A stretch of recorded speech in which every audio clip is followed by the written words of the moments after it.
Hello, everybody. Hi. Welcome back to a brand new episode of what? Magical Melodies. Starting now.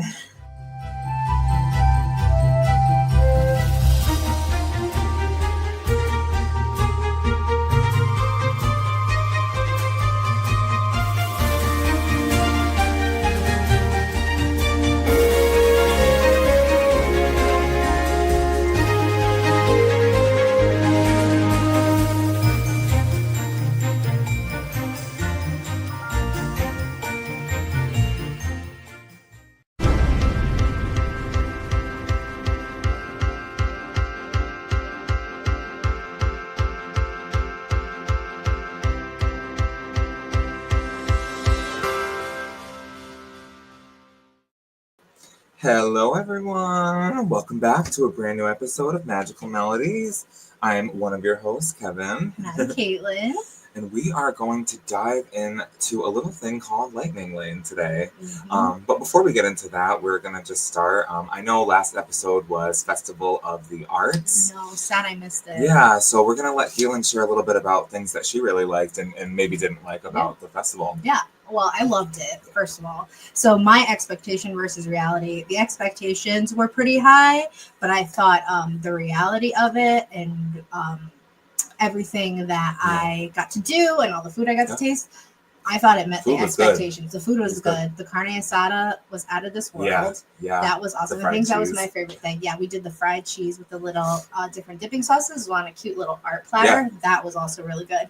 But I think my favorite thing in terms of like the art aspect of it was all of the paintings and pictures that were like lined up alongside the sidewalks. Everywhere you walked. Everywhere you walked. I mean, there was chalk art, which was beautiful, but just seeing like those paintings all around, it just really like brought like the park to life, and it really made you feel like you were in like kind of like an outside art exhibit, thing, which was really cool. Awesome. So definitely 10 out of 10 would recommend. It was a lot of fun, and I thought what was also really great is we actually got to enjoy it. I was going to say we were able to walk. With Food and Wine, we went on the last weekend, and that was crazy. But this one, we were really able to take everything in, do a lot of the activities, and it was really cute. The one thing I wish we could have done that we didn't get a chance to do was the animation class. Yes. That would have been really cool, but the timing didn't line up for that. So next time, awesome. there's always things to explore and new things that they're coming out with. So hopefully they stick with that one. Absolutely. And I'll be back for next time. But yeah, it was a lot of fun. Yeah, it was nice to be able to actually walk instead of not being able to get past Germany like we weren't able to for Food and Wine. Awful. So yeah, we had a great time. Yeah. We had a great time. I would say 10 out of 10. Yep. And coming up next is actually they started setting up for it already. You can already see some beautiful displays being built, but is the Epcot Flower and Garden Festival, which is starting March 5th and it runs until the beginning of June. It's a long one. It's a long one. It's kind of like Food and Wine. It lasts for a few months. So it's awesome. It's a really, really good one. They do such a good job. Everywhere you go, there's different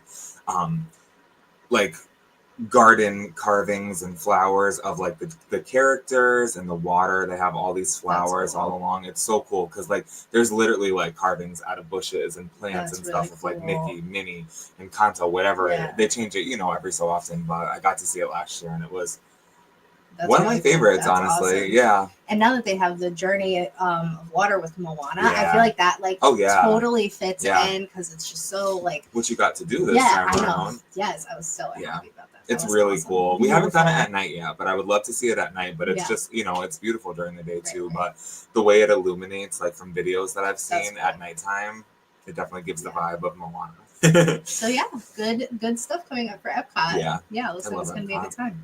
But you know what? I don't know. I've been saying it lately. I think Animal Kingdom is winning my heart. I know.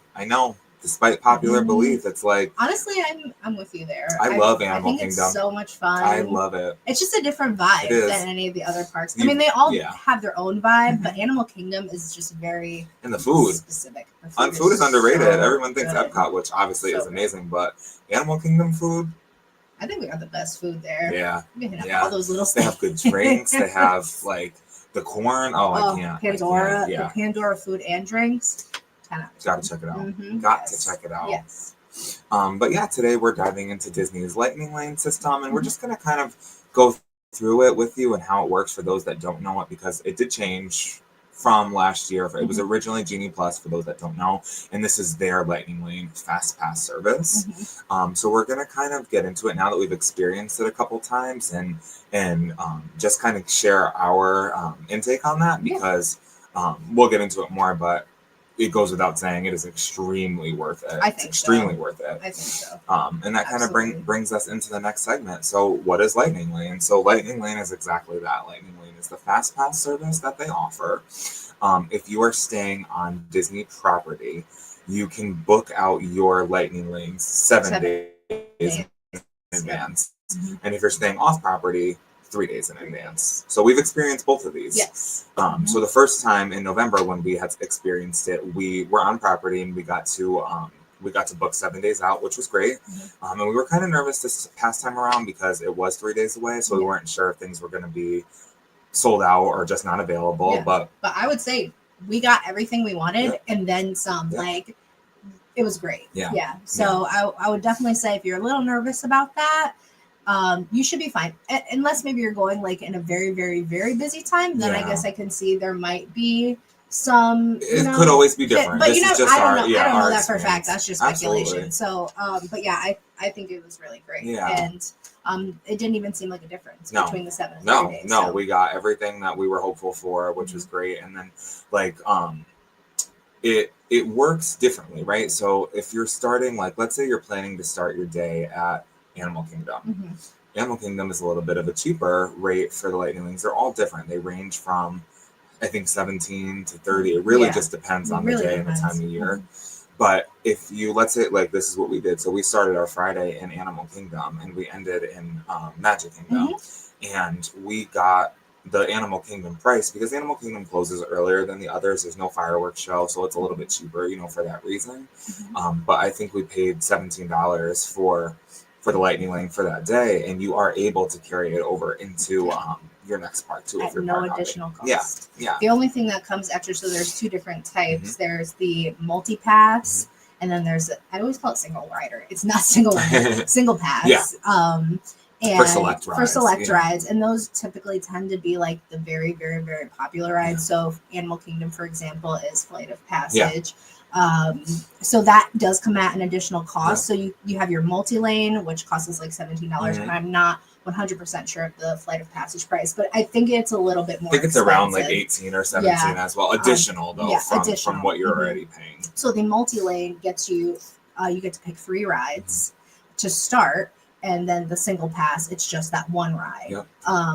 But for the multi-pass, you get to pick 3 rides. And then once you scan into your first ride, you get to jump right back on the app and then select another ride. Whether it be if you're staying in that park for a little bit, you pick one from that park. Or if, you're only doing a few rides and then hopping over to another park, you can start picking another park, If you're on your way out and you're doing your last ride, let's say Animal Kingdom, and you get you're refreshing the app and you see something for like an hour and you'll be at Magic Kingdom, like you can book that, like you can use it. You don't have to wait until you're scanned into the park to be able to book anything for the next park that you're going to, which is really helpful because we didn't know how it worked at first or if we were going to be able to do that or not. But that just adds to what we're saying by that it is totally worth it. Some people, don't have the means to do it, and that's okay. Like you can still get your, work your way around it. It's just really about, when it comes to Disney, it's about having a plan, I would say,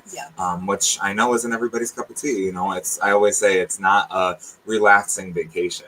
You relax after. There's no sleeping. There's no crying in Disney. There's no crying in Disney. That's the best. I love that. But and like just kind of going back to, I guess, some pros and cons, if you will. The only con that I would say is that, which is not even really a con, is that for exactly that reason, if you have to, if you're looking for a ride in the next park or, a higher tier ride, you have to kind of refresh and kind of be on it.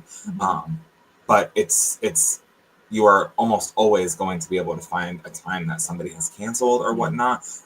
Just being what I said, you have to be on it. Yeah, totally. And I think it kind of goes back to the point of The lightning lane is almost for people who really do love to have a plan. Yeah. So I know when we go, we like kind of create an entire itinerary, but that kind of helps us keep focused and get done the things that like we absolutely knew we want to get done. So the lightning lane, excuse me, it does kind of put you into that box of like you do have an itinerary that you have to follow. Whereas someone who's looking to just kind of meander around the parks, right? Maybe they're fine with waiting in a standby line that's 60 plus really minutes, not really wanting to ride all of the rides. Maybe it's not for you, but it allows you to have a little bit more of a flexible schedule if you don't do the lightning lanes. But then again, you're waiting in line, which could lead to unexpected, you know, they could be longer than they say, shorter than they say. So it kind of, it doesn't make for a totally like smooth day, if you will, if you're looking to get a lot of things done.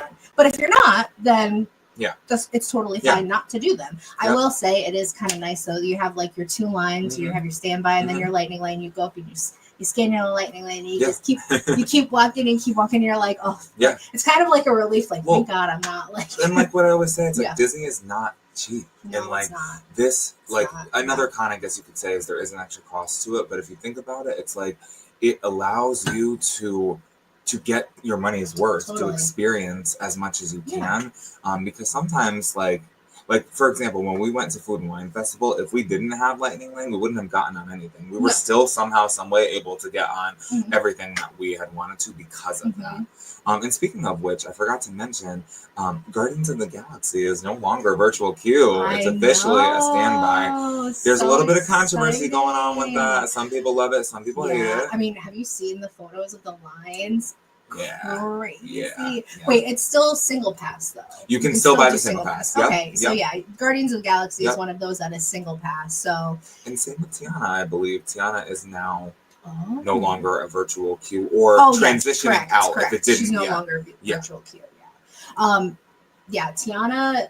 I just got to give Kevin props to the last time we were there. We were in Animal Kingdom, and I don't know. All of a sudden, he goes, "Ah!" Like she just starts like. Didn't say anything until after, because I was like, "Oh my gosh! Like, is this too good to be true?" Because I didn't know like what it was, and like I was like, "Darn!" Like because we kept looking at Tiana, and it wasn't there, and it wasn't there, and it wasn't there, and I was like, "Tiana at 9:30," and I was like, "Let me do this, not say anything," and I was like, and then it went through, and I was like, "I don't know how I just did this, but we booked Tiana." Yeah.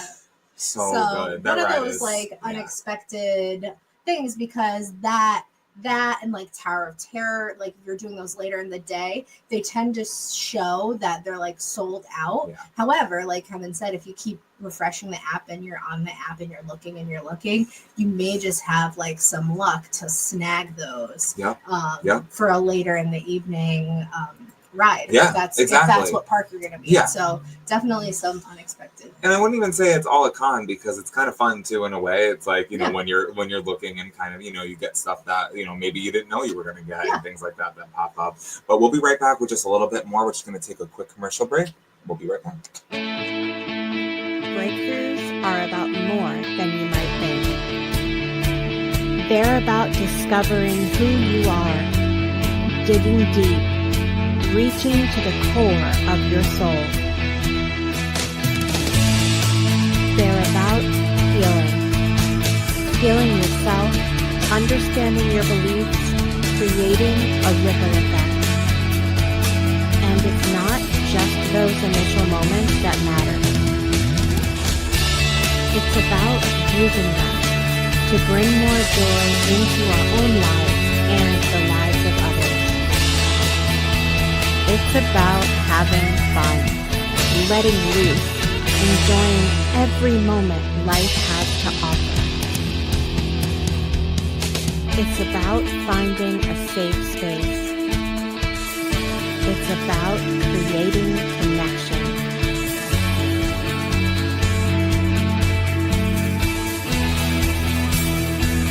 Join us each and every day for exclusive programming, special events, and a community to call home,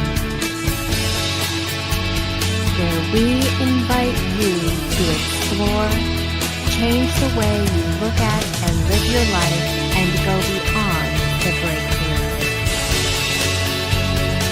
So we ask you, are You ready? We'll see you online at thegroceryshow.com.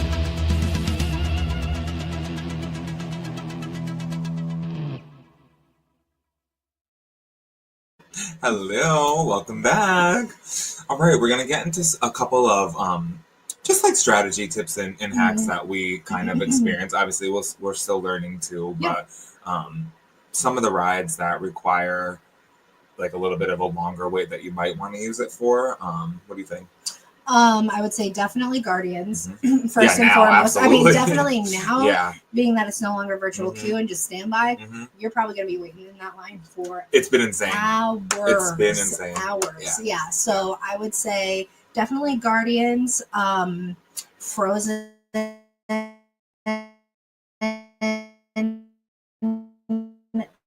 In Epcot for sure. So we went out fine, but because we ran and we rope dropped it. First thing, I would say if you're planning to be in Epcot like midday or later, probably want to not rope drop it.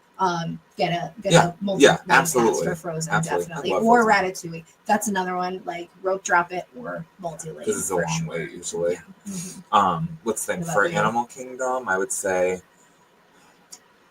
Safari, I would Safari, think. yeah. Safari tends to have a longer wait. Everest is hit or miss. Like Everest could be like really quick or it could be really long. So I guess it just kind of depends on the time that you go. Definitely Navi River. Definitely Navi River has a long it's wait. It's so good though. It's so peaceful. I saw like this post of people bashing on Navi River because they waited in the standby line. Yeah. And they were like, it was like you were just floating down the river in like Pandora, and I waited so like peaceful. 70 plus minutes for that, and I was like, do your research. Exactly. Exactly. But and obviously it's not feasible for everyone financially, so not like saying anything against that. But I think it also even makes the rides a little bit more enjoyable because you're not frustrated in the Florida heat, waiting in line. Like typically we didn't wait more than like I would say maybe 15 minutes. 15 minutes to get on something, and that's because it's like super busy. I definitely say Tower of Terror. Oh yeah, for sure. The Star Wars rides in Hollywood Studios, Rock and Roller Coaster, which is changing very soon to the Muppets. So final closing dates are in the works for that. I don't know how I feel about that. Yeah, I know. I'll keep my comments to myself. I know. Yeah, we'll touch on that once we get a little bit more detail. But no, I agree. Magic Kingdom, it's not always the rides that you think. Like Peter Pan is usually like a 90+ minute wait because it's a classic. Space Mountain, Tron, now Tiana, like just things to think about. Like I would definitely advise to have the My Disney Experience app and like even like a week or two before your trip, just kind of monitor like how the waits are and kind of what the vibe is. I don't know how like you can't like do it like you can't do Disney anymore without that app. I know. Like, oh no, it has a map on it. It's really good. The walking directions, I will say. Yeah, that's her job. It's a little wonky, but I'll pull those walking directions up. I'm like, let's go that way. Sometimes we get lost, but that's it. But yeah, no, and then just one other thing. It's like another tip that I can say is just kind of what we said in the beginning. It's like I said, Animal Kingdom. If you're gonna start your day out there and you're gonna use Lightning Lane, that's something to think about because it's cheaper as opposed to if you started at Magic Kingdom, you might be paying $26 for the day. So just things like that to plan out and stuff. But coming to a conclusion, the question that is asked is Lightning Lane worth it? 100,000 million %. If you are able to do it, I totally would recommend because it gives you the most bang for your buck because you are paying a lot. And it's like if you're not able to, if you're waiting in Tron for 2-3 hours, like that's a good chunk of your day that you can't, you could be navigating through others. Standing in a line. Yeah. And like you said, to get more bang for your buck, you could always pick those cheaper start with Animal Kingdom parks and start there if you're park hopping. I mean, if you're not park hopping, then you just do the one. It's a little different. But starting at the cheaper price parks for the Lightning Lane, then you would get more bang for your buck. Definitely. First time visitors, watch this video, reach out for help. Like, you know what I mean? Like, we figured it out, and, we are always happy to help anybody that, we're obviously still figuring things out every day, but it's like, anybody's welcome. Any way that we can help, we are here for that. But yeah, that's kind of our recap on that. Definitely recommend. And, if anybody else has any thoughts on Lightning Lane, like if they've used it in their experiences, let us know. Let us know on social media, DM us, email us, whatever, because we'd love to hear about everybody else's personal experience. I think we're going to end with the positivity before we conclude. We didn't get to do one of these last time. So let's see. Right. Give us something good. Something good. I always get the impossible one, which maybe I just need to be reminded of that on the daily go. Let's see. All right.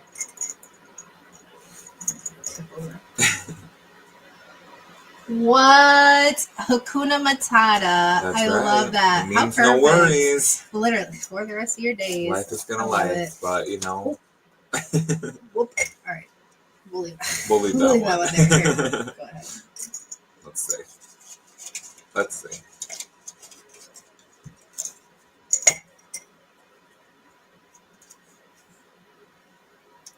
The very things that can hold you down are going to lift you up. From Dumbo. Oh, That's I right. love Dumbo. I do Dumbo's too. a hidden gem. He's so underrated. He He's so seriously underrated. is so underrated. Well, my friends, Cute. that's all for today. So happy to be back. Hope everybody has a wonderful week. We'll be back in 2 weeks. But as always, you know what we got to tell you. May your days be filled with pixie dust and your dreams be as magical as a Disney fairy tale. Until next time, everyone, keep that magic alive, and thank you so much for being here. We appreciate you.